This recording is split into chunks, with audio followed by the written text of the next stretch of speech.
10 ذی-الحجہ سے پہلے بال اور ناخنوں کا کاٹنا کیا شرعی طور پر جائز ہے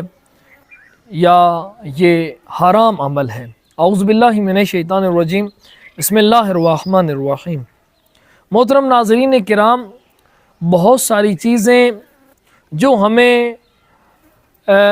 آباء و اجداد سے ملی، ہم نے انہیں قبول کر لیا، ہم نے ان میں تحقیق نہیں کی کہ کیا ان چیزوں کا تعلق کوئی شریعت کے ساتھ بھی ہے، یا یہ جس طرح بس آ رہی ہیں پیچھے وہ آباء و اجداد سے سلسلہ بسلسلہ ہم انہیں قبول کرتے گئے، کیونکہ ہم دین سے دور ہیں، ہم کتب کا مطالعہ نہیں کرتے، علماء کو سنتے نہیں ہیں، اور اس کی وجہ سے پھر بہت ساری بدعات اور بہت ساری وہ چیزیں جن کا دین سے کوئی تعلق نہیں ہے وہ ہم اپنا لیتے ہیں اپنی زندگی میں۔ اسی طرح خود اب عید قربان جو ہے یہ منا میں حج کے دوران واجب ہے، حج کے علاوہ منا کے یہ مستحب مؤکد ہے، واجب نہیں ہے،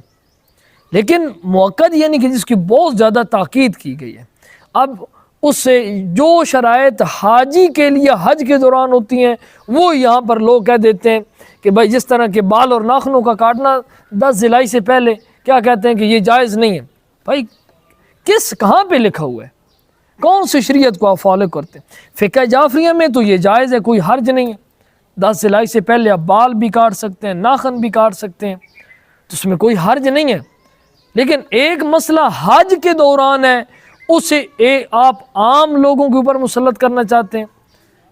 تو یہ بہت سارے میسج جو ہیں وہ ذی الحج کے مہینے میں عام ہو جاتے ہیں کہ اس طرح کرنے سے اس طرح ہو جاتا ہے، فلاں ہو جاتا ہے، فلاں ہو جاتا ہے، جس کا تعلق 0% ہے شریعت کے ساتھ، کوئی تعلق نہیں ہے۔ بس میسج لیا اور آگے فارورڈ کرتے گیا، اسے نہ دیکھا کہ یہ جو میسج ہے کیا یہ شیعہ مذہب فقہ جعفریہ میں اس کی کیا حیثیت ہے۔ اب ہو سکتا ہے اس میسج کا تعلق کسی اور فقہ کے ساتھ ہو، تو بھائی آپ کو یہ جاننا ضروری ہے کہ آپ فقہ جعفریہ سے تعلق رکھتے ہیں، تو آپ نے جو عمل کرنا ہے، جو آپ نے زندگی گزارنی ہے، وہ آپ اگر اہل بیت علیہ السلام کے ماننے والے ہیں، ان کے پیروکار ہیں، آپ شیعہ خود کو کہتے ہیں، تو پھر آپ نے فقہ جعفریہ پہ چلنا ہے۔ تو یہاں پر پھر جاننا ضروری ہے، آپ کو چاہیے کہ آپ علماء سے، جو آپ کے پیش نماز حضرات ہیں، علماء ہیں، ان سے آپ اس طرح کی بہت ساری جو چیزیں ہوتی ہیں وہ آپ ان سے پوچھیں۔ اسی لیے روایات میں ملتا ہے کہ روز قیامت وہ 3 چیزیں جو اللہ کی بارگاہ میں شکایت کریں گی، مثال کی طور مسجد ہے، قرآن ہے، اور تیسری چیز وہ عالم ہے اس محلے کا جس میں وہ رہتا ہے، جس علاقے میں وہ رہتا ہے۔ لوگ اس سے باقی لغویات اور من گھڑت چیزیں تو بہت، لیکن جو شریعت کی باتیں وہ کوئی نہیں پوچھتا۔ بس اسی وجہ سے اب